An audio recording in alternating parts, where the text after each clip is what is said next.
Hi, Raghu. I don't know if I'm saying your name right. No, that's pretty good. What's up, Miles? Nice to finally meet you. How do you pronounce your name? My name is Raghu. You can also call me Raghu for Raghu. short. Raghu. Okay. Yeah, Sweet. How are you doing today? doing good, man. I'm glad that you actually enjoyed the website. Is there anything you want to kind of see about it? Yeah, the volleyball. What was it called? Technical technique volleyball or something? Or what was the It's called website? Volley Instinct. Volley Instinct. Yeah, yeah. Yeah, Yeah. Maybe after we get over some of your film. Oh, yeah, just wanted to have a conversation on how we view the game of volleyball. Okay. yeah, Yeah, maybe we can get the volleyball thingy up, Volleyball Instinct yeah. up. Is it cool if I like share that? If I can Oh yeah, find you it. can share it. I was gonna share it myself, but yeah, Yeah, you know how it works. Yeah. yeah. Where is the share? I don't usually use Zoom. I use Bottom of the screen, it'll say share. I might have to enable I think you your do. sharing Oh, abilities. sorry, it's right here. Can you share without me? I'm just curious. Oh no, You see yeah, that? okay, you can. Yeah, yeah, I All can see right. it. Yeah. Yeah. Um, yeah, I just wanted to talk to you, just like talk about like volleyball theory. One thing I do Yeah. enjoy about your content in general is you're very upfront about how you kind of think about the game.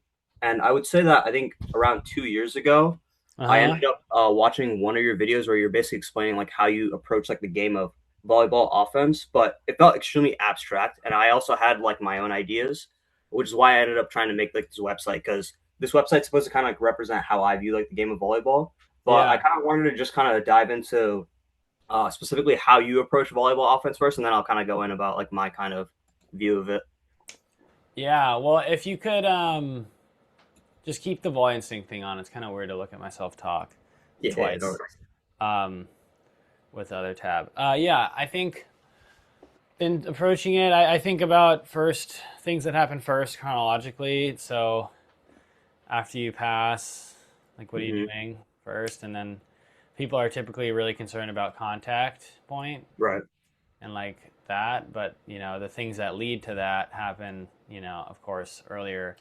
So I think about the starting point, your starting step, the slow to Yeah. fast speed dimension, the small to big, the space dimension, and then looking at hip orientation, arm slot, where you're hitting the ball relative to your body, where you're jumping relative to the ball, and then where you're hitting it relative to your body, and then from there the decision making, which is like the holy grail of offense, is like how are you? Right.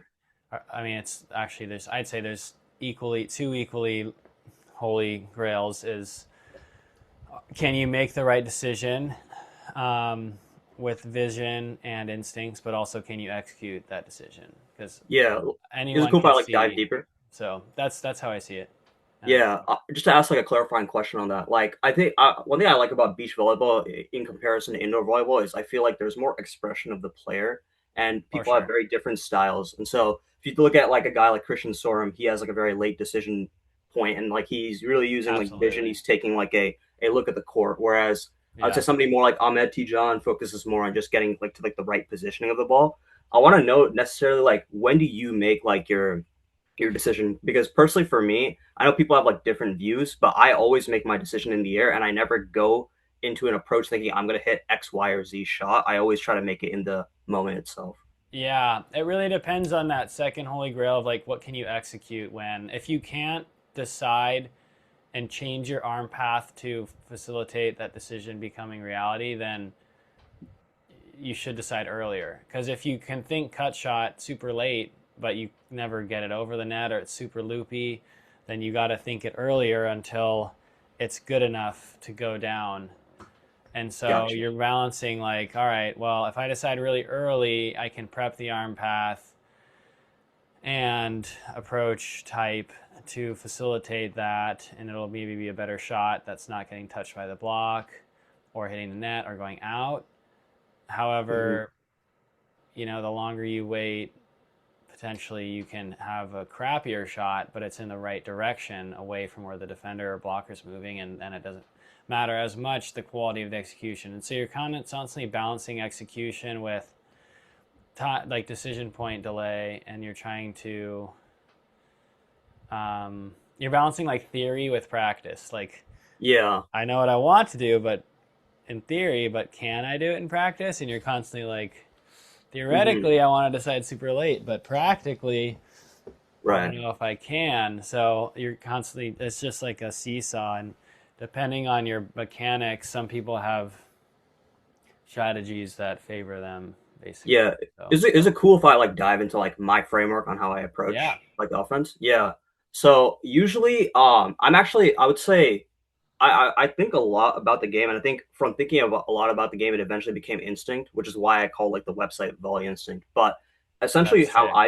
how I view the game is I would like to think about it from like a bird's eye view perspective because when we're playing, we're always on like the horizontal It's so plane, true. and so what can you like kind of like how can you like reason where the defense is playing? How can you reason where their positioning is based on like the pieces of information that you kind of collect?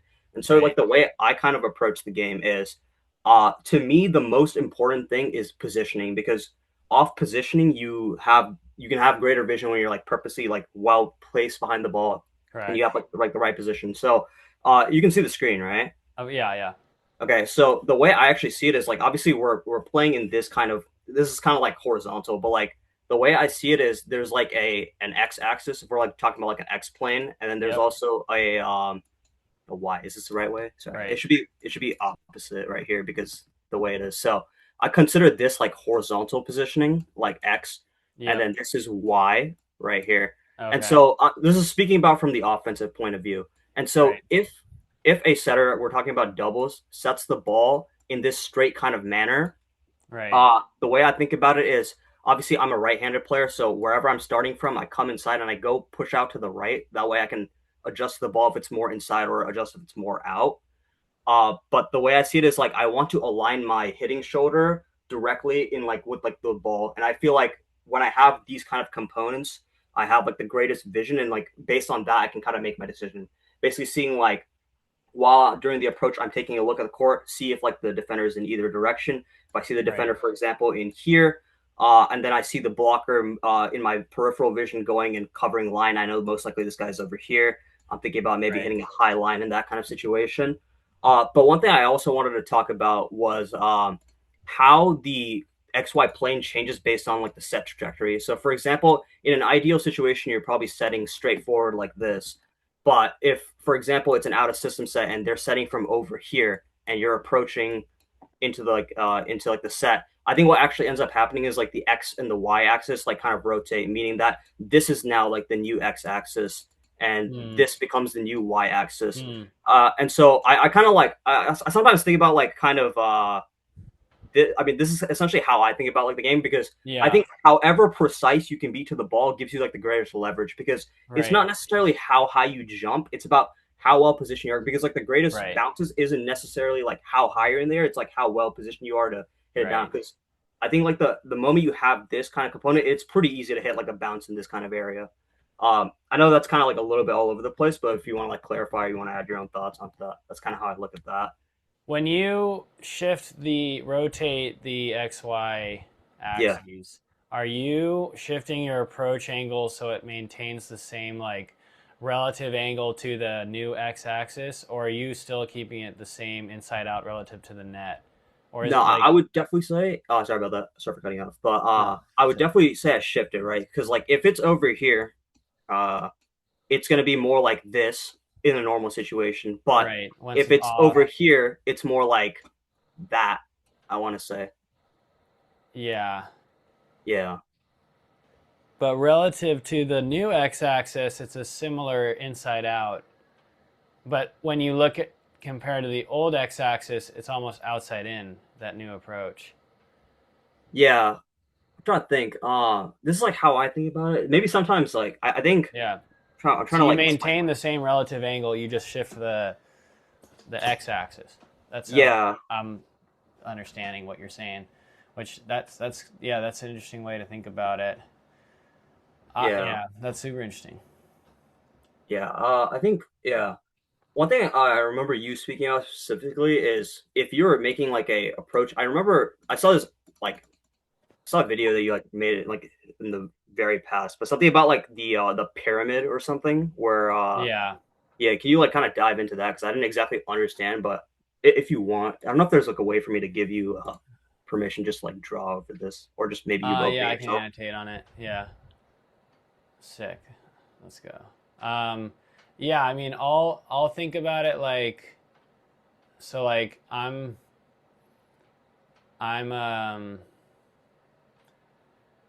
like how I see it. Sorry about that. Are you gonna open it yourself, or should I give you some kind Oh, of can't permission you for you? see me drawing it? Nah. Let me just cancel this thing really quickly. You couldn't see me drawing on the screen just now? Are you sure? Nah. Because I was. Oh, you couldn't. Wait. Oh, maybe it's just because it's not sharing my screen. That's the Yeah, problem. yeah. That's too bad. You couldn't see that. There's got to be a way where you could.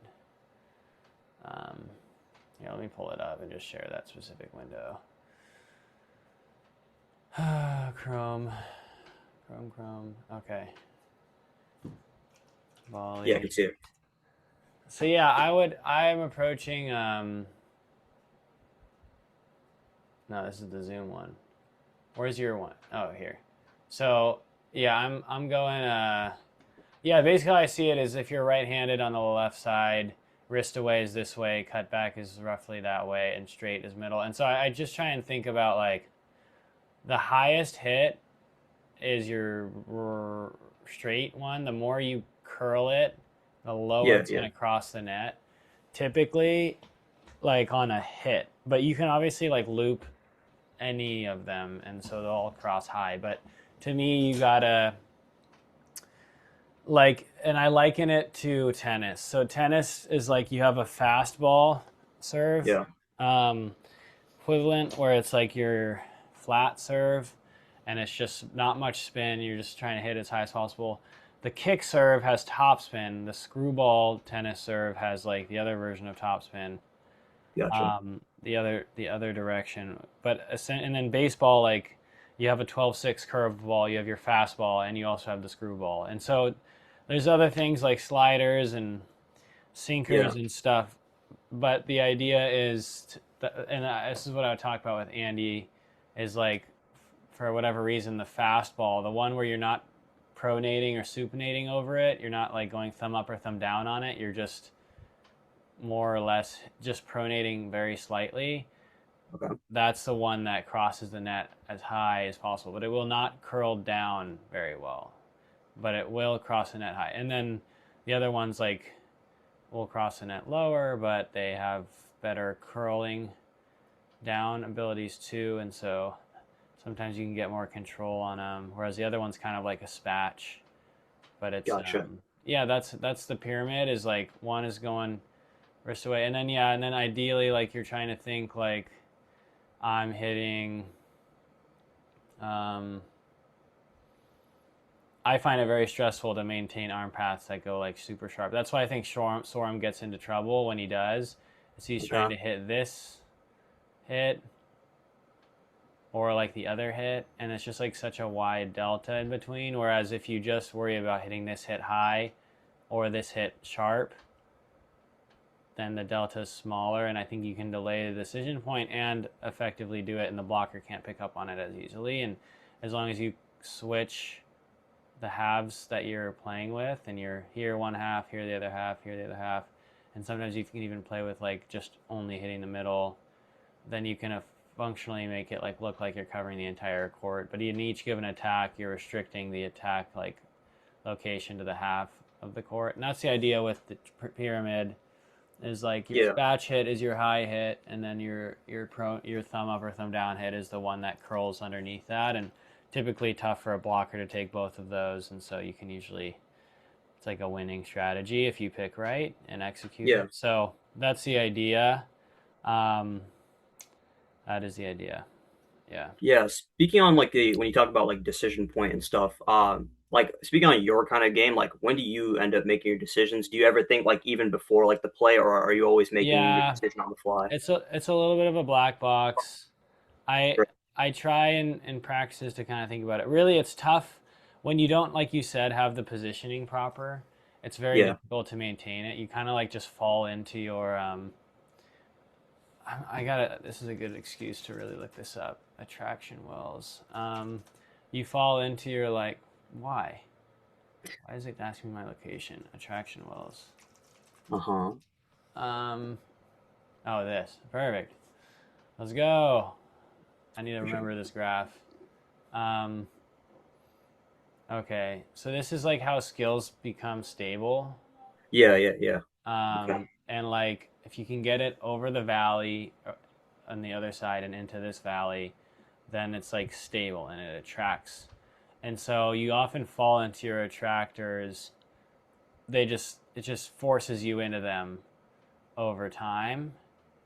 And so reshaping the landscape is like what skill development is. And so ideally your wells of like my high line is like if it's your best shot, like once the positioning goes off, you just default to the high line. Like you can't really do anything else anymore. That well is so deep and stable. Like your Oh, body, okay. your instincts Hmm. will choose it. But you can Yeah, reshape the landscape if you do it effectively. You can balance out your instincts to where you actually can make an informed decision and your body like wants to, as opposed to people who have like a really deep well on just one attack and it's very yeah, yeah, hard for yeah. them to decide anything else.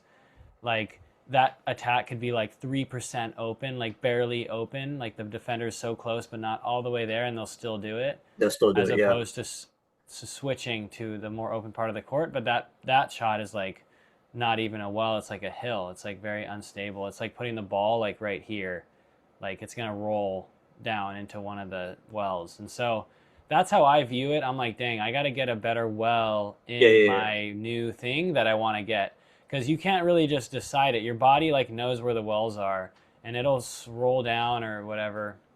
Dude, this is really cool. I've never seen this. Yeah. Like seen this graph. But yeah, that's the idea.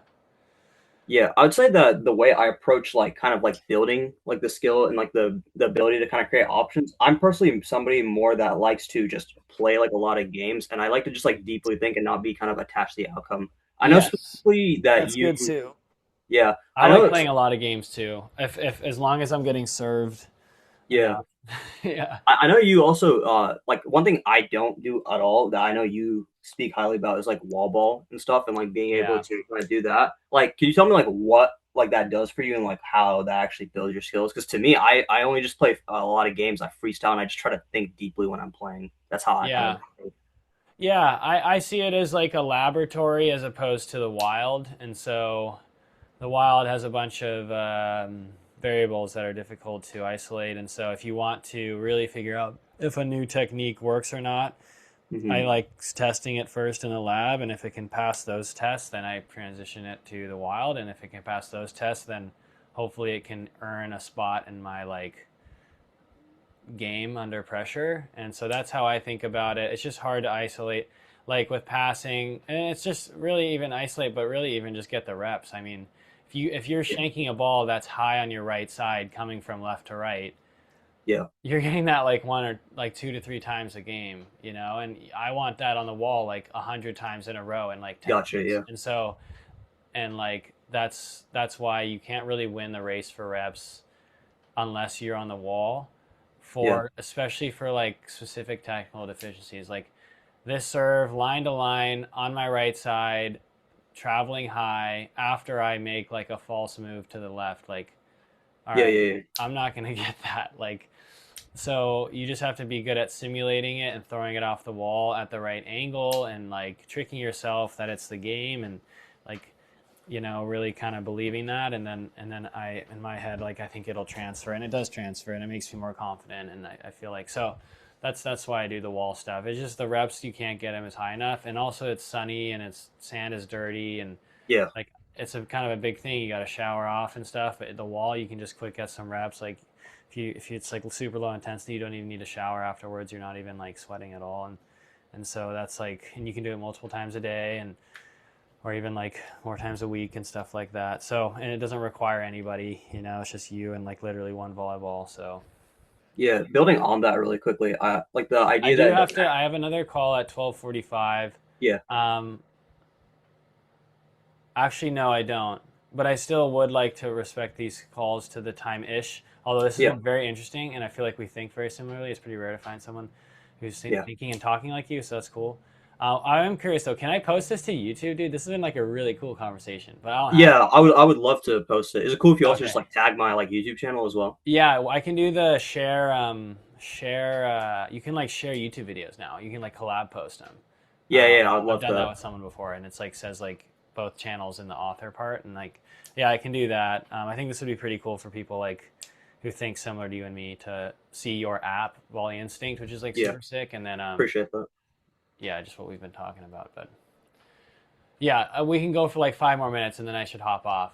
Um, Yeah, no worries. I want to respect your time as well. I guess the last thing I wanted to talk about is you mentioned that like the good part about wall ball is that it kind of gives you time in between because I think I have gained a lot of improvement in my volleyball game when I stopped playing as much every single week because just getting the jump volume in and things and I feel like playing a lot of volleyball kind of like shifts your posture to like an AIC pattern and things like that. Have you ever like kind of done kind of like AIC, looking what into does it? that stand for? So it's Again? called anterior interior chain. It's called if you can just search it up. It just search up like left AIC pattern. Left AIC pattern. So Like essentially, this? because yeah, so if you think about it, if I'm like a right player, like a right-handed player, for example, Yeah. I'm always approaching left right, and then I'm always Oh swinging my yeah. right arm, and so your whole body Yeah, I've compensates by heard going the one. dominant arm is the dominant arm lower usually? Yeah, I believe the dominant arm is lower. I've done Uh-huh. like I'm not exactly like a super well versed in this stuff, but essentially like this is like the reason why when your body goes more on the right, people have like right tendinopathy, more right knee braces, and then they're more prone to Oh, tear their ACL on their left side, and then it'll be vice interesting. versa for like the left right guys. Yeah. So yeah, this is like a topic I've kind of like looked into deeply and something that I wanted more people to Yeah. understand because I think this is the reason why a lot of young youth athletes end up kind of like tearing And they're their like playing ACLs and their things. volume has volleyball has such a volume management like crisis. Like it's Yeah, so crazy the amount of jumping, and then they throw plyos on top of their practices, facts, man. Yeah, and then they're doing privates, and then they got their strength trainer, and it's all like disconnected sometimes, and then the parents are like paying a lot for it too, and it's like yeah, dang, you could probably pay less and get more feel out that. of it and have more time too. So it's just kind of sad when they're just throwing mud at the wall, and it is helping, like, but it's not super strategic sometimes, and it's tough though because people don't really know like Yeah, what to do. Like, I think there's that's why not a we need whole to lot of educate more. people. Like, that's what I'm trying to do with the coaching stuff. Exactly, Is like people, like, a lot of people want to work hard, but how to work strategically and like really manage the volume, yeah, and then make sure you're still getting reps but low intensity because you can only get so many high intensity reps or else you're overtraining. You can get a yeah. lot of low intensity reps though. But sorry, what were you saying?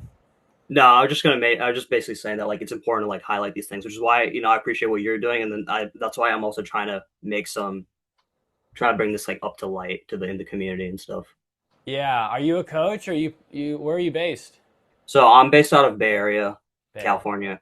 Uh, Nice. I used to coach, but mainly right now, I took like a huge break from volleyball, like 6 months off, and then now I'm like really trying to focus on getting competitive, starting to play CBVAs again. Let's go. Uh, Made sure to start. I actually like What rating would you say you are around? me. I have no idea. I'm unrated right now. I want to say I want to like play an open like first time I come back, so I don't really know where I'm at, but I made sure to I start mean, it investing sounds myself. like you're pretty experienced.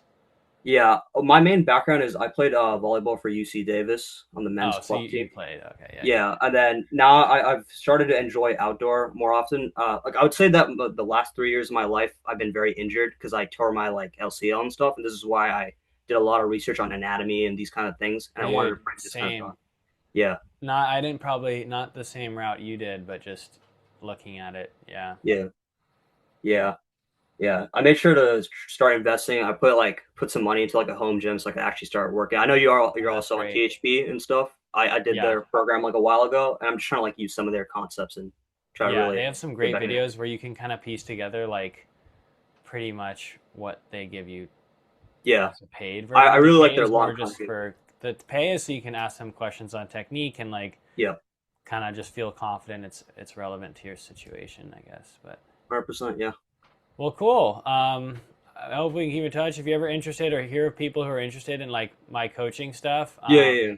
I'm trying to build that up and help people like train strategically, essentially. And so, yeah, please shoot them my Instagram. I got the application there. on my bio, and yeah, these kinds of calls are like really fun for me, and I just want to get better at it. Yeah, Like likewise. understanding AIC, like that's sick, and like the volley instinct, bird's eye view is like really cool, and like you Yeah, mentioned, shifting the X and Y axis, like that's awesome. So yeah, definitely would like to appreciate keep in it. touch. If you ever want to do go through the coaching program, you definitely have like the way of speaking that I would want for like other people to have. And so if I ever have way too many clients, Yeah.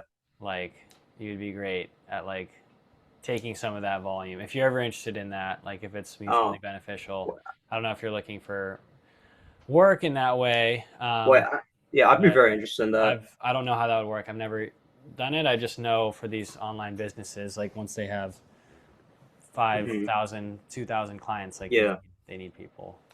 No, I'd be very interested in that. Do you want to like set some time later to like speak about that specifically?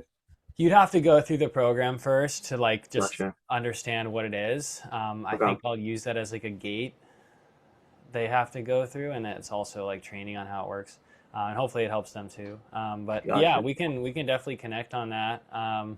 Learn about. I'm sure you have like other things you do, and so having Yeah. to fit in with that financially and make it worth it to you and all that, and has to make sense and stuff. But yeah, we could connect at some point.